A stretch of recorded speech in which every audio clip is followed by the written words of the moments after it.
Isaiah 2. The word that Isaiah the son of Amoz saw concerning Judah and Jerusalem.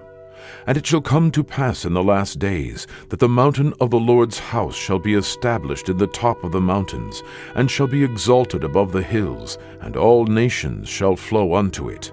And many people shall go and say, Come ye, and let us go up to the mountain of the Lord, to the house of the God of Jacob, and he will teach us of his ways, and we will walk in his paths. For out of Zion shall go forth the law, and the word of the Lord from Jerusalem. And he shall judge among the nations, and shall rebuke many people, and they shall beat their swords into plowshares, and their spears into pruning hooks. Nation shall not lift up sword against nation, neither shall they learn war any more. O house of Jacob, come ye, and let us walk in the light of the Lord.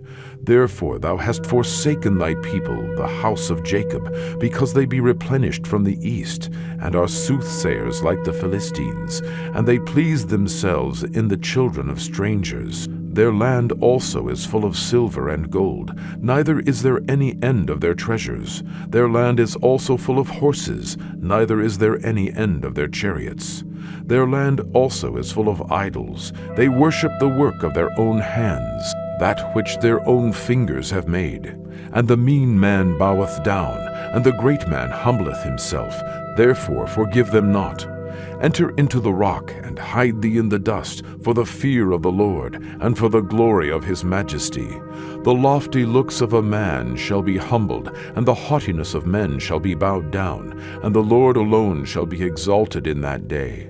For the day of the Lord of hosts shall be upon every one that is proud and lofty, and upon every one that is lifted up, and he shall be brought low.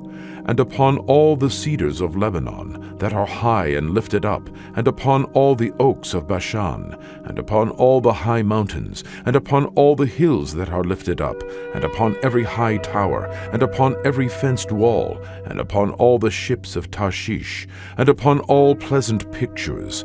And the loftiness of man shall be bowed down, and the haughtiness of men shall be made low, and the Lord alone shall be exalted in that day. And the idols he shall utterly abolish, and they shall go into the holes of the rocks, and into the caves of the earth, for fear of the Lord, and for the glory of his majesty, when he ariseth to shake terribly the earth.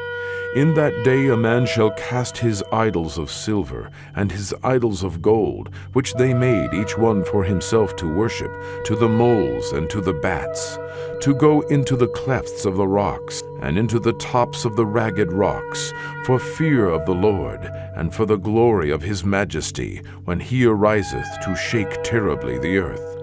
Cease ye from man, whose breath is in his nostrils, for wherein is he to be accounted of?